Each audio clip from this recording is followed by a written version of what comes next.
C'est un voyage dans l'histoire que nous vous proposons à présent en Picardie, dans le nord de la France. Dans la région de Compiègne, la Première Guerre mondiale est gravée dans la pierre. En 1914, une ancienne carrière souterraine est réquisitionnée par l'armée française.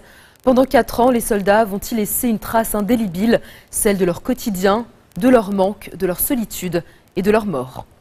Plus de 100 ans après, seuls quelques initiés connaissent ce lieu secret et interdit. Ces œuvres chargées d'émotions, protégées par des passionnés d'histoire, sont pourtant menacées de disparition. Car cette ultime trace laissée par les poilus est aujourd'hui en danger à cause de l'érosion et des champignons. La mémoire dans la pierre, c'est un grand reportage signé Julien Sauvaget. C'est une histoire de fantômes, de forêts hantées. La Première Guerre mondiale a marqué d'une trace indélébile cette région autour de Compiègne. L'horreur de la guerre, la souffrance des combattants, leur sacrifice et leur sens de l'honneur. Mais aussi leur quotidien, leurs rêves, leurs fantasmes et leur nostalgie. En 1914, cette ancienne carrière de calcaire est réquisitionnée par l'armée. Des centaines de soldats y stationneront, s'y relayeront pendant près de 4 ans. Le front se fixe dans ce secteur à partir de la mi-septembre 1914. Cette carrière se retrouve à 250 mètres derrière la première ligne française.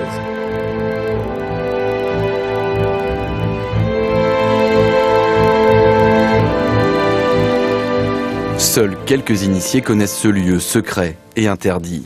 Il y a Thierry, l'historien qui parcourt inlassablement depuis plus de 20 ans ces anciennes carrières de la région. T'as vu un peu? Il te reste la tête. Rien ne lui échappe dans ces dédales obscurs. Chaque graffiti, chaque sculpture ou bas-relief exécuté par des poilus. À quelques centaines de mètres, il y a aussi Bruno, le bénévole, qui passe tous ses week-ends depuis près de 10 ans à remettre en état les galeries souterraines, celles des Allemands. Il tente de sauvegarder ces trésors enfouis. On fait des travaux avec des briquets de broc en fait. Christopher, l'animateur allemand, sensibilise quant à lui les jeunes générations. C'est une histoire de fantômes, une histoire de la guerre, à travers l'art pariétal des poilus. Hors du temps, un sphinx garde les portes de cette ancienne carrière. Quelques mètres plus loin, un cavalier qui fait immédiatement penser au maréchal Pétain, héros de cette Première Guerre mondiale. C'est un officier parce qu'il a un képi. Hein, les autres cavaliers ont des casques. C'est la coiffe qui nous fait dire qu'il s'agit d'un officier. Et pour le reste, de toute façon, Pétain devient commandant en chef le 15 mai 17. Il n'y a plus personne ici. Auparavant, il était quand même assez peu connu. Hein. Encore un peu plus loin, se dresse le dernier rempart face à l'ennemi allemand, Jeanne d'Arc, Jeanne la guerrière. On a cette Jeanne d'Arc, hein, avec une croix de Lorraine, une Jeanne qui est également couronnée. Il y avait une inscription qui malheureusement a disparu, hein, ils ne passeront pas. Une œuvre réalisée par un combattant, Louis Le Clabard, sculpteur de métier avant la guerre. Évidemment, il a eu l'assentiment des officiers, puisqu'on a le poste de commandement qui est à côté, et les officiers lui ont permis de faire ce bas-relief. On lui ont mis à disposition une logistique, puisqu'il a été dans l'obligation d'installer des échafaudages. Un artiste qui va laisser de nombreuses œuvres sur ce site. Fontaines d'inspiration italienne, gargouilles, et ce fameux sphinx qui garde encore aujourd'hui l'entrée de la carrière. Fort de cet exemple, d'autres poilus, professionnels avant la guerre ou autodidactes des tranchées, vont peu à peu donner vie à ce lieu, devenu leur foyer de fortune.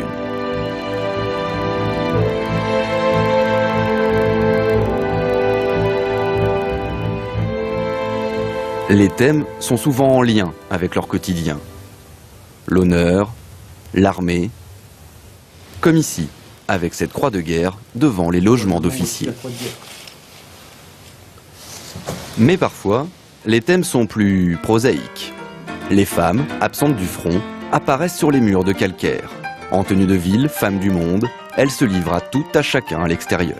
On y voit sur la partie gauche une femme, une parisienne, hein, avec sa jolie toilette, qui sort de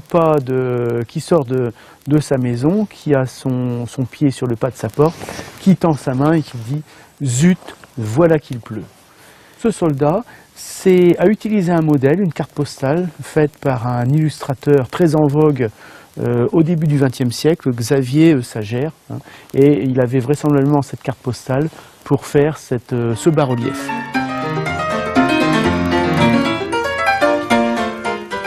Au fur et à mesure que l'on s'enfonce dans les profondeurs de la carrière, ces femmes de pierre se dévêtissent et invitent le soldat à oublier les horreurs de la guerre. Alors pour égayer les lieux, pour se distraire, pour distraire également ses camarades, pour passer le temps qui est parfois très long, et si on n'arrive pas à s'occuper, là on sombre dans ce que les combattants ont appelé le cafard, eh bien on cherche à tout prix à s'occuper. Une sensualité rupestre qui ne laissera pas de marbre certains soldats. Mais le soldat français de 1914 n'est pas que grivois. La mort accompagne les poilus quotidiennement. La religion devient un refuge.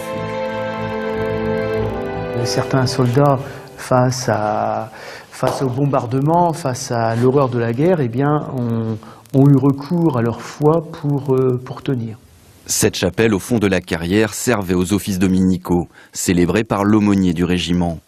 Les messes aux morts étaient dites ici aussi.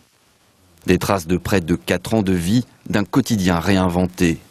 Sur le mur attenant à la chapelle, c'est ce quotidien, celui du soldat qui garde la ligne de front, qui est inscrit dans la pierre. Ce combattant surveille le No Man's Land, hein, qui est représenté ici. Il est avec son équipement, c'est-à-dire son fusil. Il est équipé de bandes boltières, il a une musette, il a une cartouchière, il a un casque adrian et ce soldat également a une pipe. Si on regarde bien, à gauche de sa gamelle, on y voit un rat qui veut s'en prendre aux provisions qui sont à l'intérieur de son havre-sac. Des œuvres uniques, rares et précieuses, mais désormais en danger. L'érosion et les champignons dégradent ces sculptures. C'est complètement noir, c'est vraiment très très fortement attaquable. Les effondrements de pans entiers de la carrière menacent à brève échéance ces œuvres. Les traces, c'est un foyer en fait. Thierry, impuissant, ne peut que constater les dégâts du temps. Il répertorie, photographie et classe celles qu'il découvre encore avant qu'elles ne disparaissent. À 200 mètres de là, après les tranchées encore visibles, de l'autre côté du No Man's Land, nous retrouvons Bruno. Ici on voit en fait en bleu la ligne de front, la première ligne de front allemande. Ici donc en rouge, hein, la première ligne de front française. Et on voit en fait ici entre la pointe du bois et puis la ferme de la Carmois, il y a 250 mètres. Lui a jeté son dévolu sur les anciennes tranchées et galeries allemandes. Des kilomètres de souterrains. Les soldats allemands, eux aussi, cherchaient à se protéger des bombardements de l'artillerie en se cachant sous terre. Donc au départ, on était une petite équipe, on était 4 voire 5. On est venu ici avec une corde pour descendre dans un trou. Ensuite, on a descendu une pelle, une pioche, un seau. On a commencé à remonter un petit peu les seaux de terre. Et là, on s'est rendu compte que le site était vraiment très très particulier. On a passé nos samedis, voire une partie de nos vacances, à venir déblayer, à venir déboucher, à venir sécuriser. Ces bénévoles y découvrent de nombreux objets, de véritables trésors enfouis, ayant appartenu aux Allemands, mais aussi aux Français qui prennent possession de cette position en 1917. Cartouchière allemande, cartouche de masque à gaz, gamelle française, gourde française. Et beaucoup de bouteilles de vin. Beaucoup de bouteilles de vin. Aussi bien côté français que côté allemand. Tout ce qu'on trouve ici reste ici en fait, pour le montrer évidemment au jeune public. 12 degrés à l'année, obscurité totale et un taux d'humidité de 80%. Les conditions de vie des soldats dans ces tunnels étaient extrêmes. Un univers souterrain que découvrent de jeunes Allemands, Français et Anglais. Le fait de ressentir l'humidité, d'être dans l'obscurité parfois, redonne une vision plus précise de ce que les soldats ont pu vivre à l'époque. Ça me paraît fondamental que chacun puisse venir visiter ces lieux pour ressentir ce que ça a pu être. C'est très important. Avec eux, Christopher. Il organise des visites pour ces groupes de jeunes Européens. C'est une chose très importante et on aime bien de voir que les jeunes se réunissent et on pense aussi, on les fait aussi penser au fait que oui, un camp comme celui qu'on fait maintenant, c'était impossible à l'époque. Un voyage à travers le temps qui ne pouvait que s'achever ici, dans un cimetière militaire. Là où tout s'est arrêté pour des millions de soldats. Dans les tranchées, 1 500 000 Allemands, 1 400 000 Français et 900 000 Anglais ont péri. Une particularité côté britannique, c'est que chaque soldat tombé a droit à une sépulture. C'est ce que vous pouvez voir ici. Si vous regardez les pierres tombales, vous verrez souvent écrit « Soldat de la Grande Guerre », l'équivalent en allemand de soldat inconnu. Alors que dans les cimetières français et allemands, il est fréquent que les morts non identifiés soient enterrés dans des fosses communes.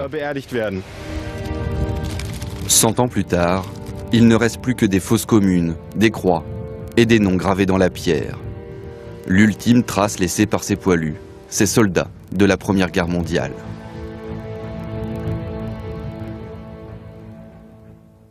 Vous regardez Futur TV, Code 24 revient juste après la pause. A tout de suite.